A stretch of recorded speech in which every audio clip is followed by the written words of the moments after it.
In the late 19th century, the vast lands of what would become Nigeria fell under British colonial rule. European powers carved up Africa, and Britain established control through a mix of military force, treaties, and indirect governance via local chiefs. The colony was amalgamated in 1914, blending diverse ethnic groups under one administration. Life under colonialism meant exploitation of resources like palm oil and tin, with Nigerians often serving in roles that upheld British interests, from soldiers to laborers. Tensions simmered as education and global ideas began to awaken a sense of injustice among the people. As the mid-20th century approached, a wave of nationalism swept through Nigeria. Visionary leaders emerged, channeling the frustrations of the masses into organized movements. Figures like Nnamdi Azikiwe, a charismatic journalist and founder of the National Council of Nigeria and the Cameroons. Obafemi Awolowo, who led the Action Group in the West, and Ahmadu Bello, the Sardauna of Sokoto steering the Northern People's Congress, became beacons of hope. They advocated for self-rule through newspapers, rallies, and political parties, drawing inspiration from global decolonization efforts post-World War II.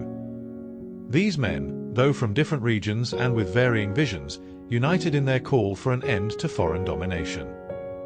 The push for independence gained momentum through diplomatic channels.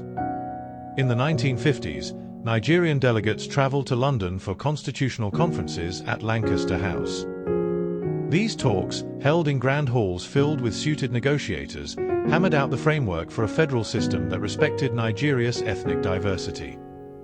Compromises were made on power sharing, regional autonomy, and the timeline for freedom. The atmosphere was tense yet optimistic, as British officials gradually conceded to the inevitable winds of change sweeping across the empire. On October 1, 1960, the moment arrived in Lagos. At midnight, in a ceremony at Tafawa Balewa Square, the British Union Jack was lowered, and the green-white-green Nigerian flag was hoisted for the first time. Princess Alexandra, representing Queen Elizabeth II, handed over the instruments of independence to Prime Minister Abubakar Tafawa Balewa. Crowds gathered under the night sky, witnessing the birth of a nation amid speeches promising unity and progress. Fireworks lit the air, symbolizing the end of over a century of colonial rule. The celebrations that followed were electric, spilling into streets across the country. People danced in traditional attire, waved flags, and shared meals in communal joy. From Lagos to Kano, markets buzzed with optimism, and songs of freedom echoed.